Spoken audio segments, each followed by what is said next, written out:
बुद्ध के दिन की महिमा न्यारी, हरती है संकट देती सुख भारी। व्रत कथा सुने श्रद्धा से जो नर नारी, उनकी जीवन नैया हो उजियारी।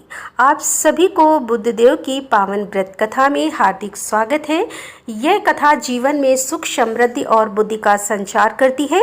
श्रद्धा और विश्वास के साथ कथा का श्रवण करने से बुद्ध देवता का आशीर्वाद भी प्राप्त होता है। तो आइए आज की इस दिव्य कथा का श्रवण आरंभ करते हैं। बहुत समय पहले की बात है। एक साहूकार का नया नया विवाह हुआ था। उसकी पत्नी अपने मायके गई हुई थी। नया नया विवाह था, नई नई उमंग थी। साहूकार का परिवार भी कुछ खास बड़ा नहीं था। जो भी रिश्तेदार थे उनके घर बहुत दूर थे। अब साहूकार को अकेलापन खाए जा रहा था। उससे रहा नहीं गया और वह जा पहुंचा अपनी ससुराल। ससुराल में उसकी खूब आवभगत हुई। अगले ही दिन साहूकार ने कह दिया कि विदाई की तैयारी कर लीजिए, हमें निकलना है। अब संयोग बस वह दिन था बुधवार का। सास ससुर ने अपने दामाद को समझाने का प्रयास किया कि बेटा, आज बुधवार का दिन है। इस दिन बेटी की विदाई नहीं करने का रिवाज है। बेटी की विदाई तो क्या, किसी भी शुभ कार्य के लिए यात्रा पर जाना बुधवार के दिन शुभ नहीं माना जाता। लेकिन साहूकार नहीं माना और कहा, मैं इन सब बातों को नहीं मानता, आप हमें जाने का आशीर्वाद दीजिए। जब अपने दामाद के आगे सास ससुर की भला कहाँ चलने वाली थी, मन महसूस कर तैयारी करने पड़ी। बेटी की विदाई कर दी गई। आगे चलते चलते रास्ते में साहूकार की पत्नी को जोर की प्यास लगी। साहूकार जैसे ही पानी लेने के लिए गया और जब पानी लेकर वापस लौटा तो देखा, हैरान रह गया। उसने देखा कि उसकी ही हम सकल कोई व्यक्ति गाड़ी में पत्नी की बगल में बैठा हुआ है। उसकी पत्नी भी एक शक्ल के दो व्यक्तियों को सामने देखकर परेशानी में पड़ गई कि उसका पति कौन सा है। जैसे ही साहूकार ने व्रत के पास बैठे व्यक्ति से पूछा कि वह कौन है, तो पलटकर उसने जवाब दिया कि भैया, मैं तो उस नगर का साहूकार हूँ और अपनी पत्नी को लेकर जा रहा हूँ। तुम बताओ, तुम कौन हो और मेरी पत्नी पर तुम अपना अधिकार क्यों जमा रहे हो। ऐसे बहस करते करते दोनों में विवाद बढ़ गया। विवाद को देखते हुए राज्य के सिपाही वहां पहुंचे और साहूकार को पकड़ लिया। अब सिपाही भी चक्कर में पड़ गए कि दोनों की शकल सूरत तो एक समान है। उन्होंने साहूकार की पत्नी से ही पूछा कि बताओ, इसमें से तुम्हारा पति कौन सा है। अब बेचारी भला वह क्या जवाब देती। तब साहूकार ने हाथ जोड़ लिए और भगवान से विनती की कि हे भगवान, ये आपकी क्या माया है। तभी आकाशवाणी हुई कि मूर्ख, याद कर, कुछ समय पहले तूने ही तो अपने सास ससुर की आज्ञा न मानकर भगवान बुद्ध का अपमान किया और बुधवार के दिन तू अपनी पत्नी को लेकर चल पड़ा, जबकि तुझे इस दिन नहीं जाना चाहिए। यह स्वयं बुद्धदेव हैं जो तुम्हें सबक सिखाने के लिए तुम्हारे भेष में हैं।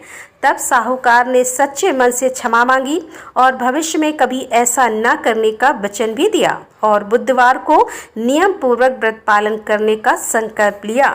तब जाकर साहूकार के रूप में प्रकट हुए बुद्ध देवता अंतर्ध्यान हो गए और साहूकार अपनी पत्नी को लेकर घर जा सका।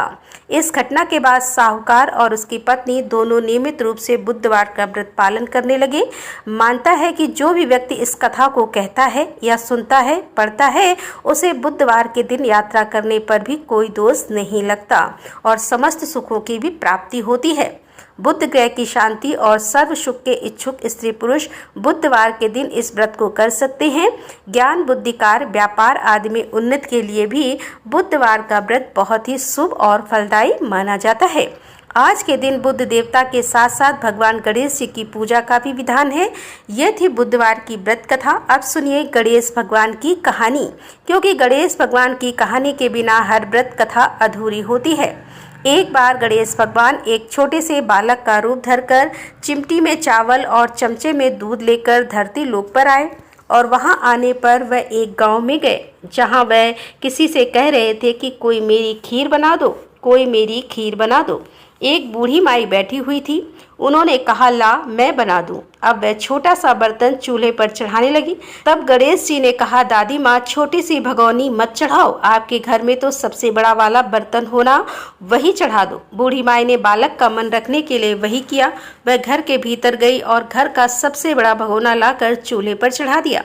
वह देखती रह गई कि उसमें जो थोड़े से चावल उस बड़े बर्तन में उन्होंने डाले थे वह तो पूरा का पूरा भर गया। अब गणेश जी ने कहा, दादी माँ मैं नहा कर आता हूँ, तब तक खीर तैयार हो जाएगी।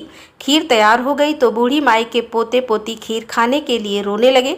बूढ़ी माई जब भी कुछ बनाती तो बिना गणेश भगवान को भोग लगाए कुछ नहीं खाती, ना ही किसी को खाने देती थी। तब उन्होंने मन ही मन कहा, गणेश जी तेरे भोग लगे। ऐसा कहकर उन्हें चूल्हे में थोड़ी सी खीर डाली और कटोरी भरकर खीर बच्चों को दे दी। बूढ़ी माई की पड़ोसन ऊपर से देख रही थी। बूढ़ी माई ने सोचा, यह तो उस बालक से चुगली कर देगी, तो एक कटोरा भरकर उन्होंने उस पड़ोसन को भी पकड़ा दिया। बूढ़ी माई की बहू ने चुपके से एक कटोरा खीर खाया और कटोरा चक्की के नीचे छुपा दिया। अभी भी गणेश जी नहीं आए थे। बूढ़ी माई को भी भूख लग रही थी, तो उन्होंने भी एक कटोरा खीर का भरकर किवाड़ के पीछे बैठकर एक बार फिर कहा, गणेश जी आपको भूख लगे। ऐसा कहकर भोजन करना शुरू कर दिया और खीर भी खा ली। तब तक गणेश जी आ गए तो बूढ़ी माई ने कहा, अरे गणेश जी खीर खा ले, मैं तो तेरे ही राह देख रही थी। गणेश जी ने कहा, दादी माँ मैंने तो पहले ही खीर खा ली है। बूढ़ी माई ने कहा, खीर खा ली? अरे कब खाई? तब गणेश जी ने कहा, जब तुम्हारे पोते पोती ने खीर खाई तब खाई थी, जब तुम्हारी पड़ोसन ने खाई तब खाई, और जब तुम्हारी बहू ने खाई तब भी मैंने खाई। अब तुमने खाई तो मेरा तो पूरा पेट ही भर गया।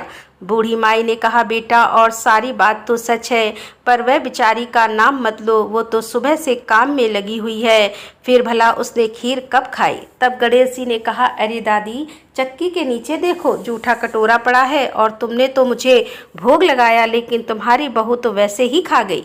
बूढ़ी माई ने कहा, अच्छा बेटा घर की बात है, घर में ही रहने दो। अब बताओ तो जरा यह बची हुई खीर का मैं क्या करूं? तो गणेश जी ने कहा, नगरी जिमा दो। पूरी तो बूढ़ी दादी ने पूरी नगरी जिमा दी, फिर भी खीर का बर्तन पूरा भरा ही था। जब यह बात राजा को पता चली तो बूढ़ी दादी को बुलाया और पूछा, क्यों रे बुढ़िया, ऐसा बर्तन तेरे घर पर अच्छा लगे या हमारे घर पर सोहे? तो बूढ़ी दादी ने कहा, राजा जी आप ले लो। राजा ने खीर का बर्तन महल में मंगवा लिया और लाते ही जब उसमें से खीर मांगी तो खीर की जगह पर कीड़े मकोड़े बिच्छू कंछल हो गए, उसमें से दुर्गंध आने लगी। यह देखकर राजा ने बुढ़िया से कहा, अरे बूढ़ी दादी अपना यह बर्तन वापस ले जाओ, हमने तुम्हारा बर्तन तुम्हें वापस कर दिया।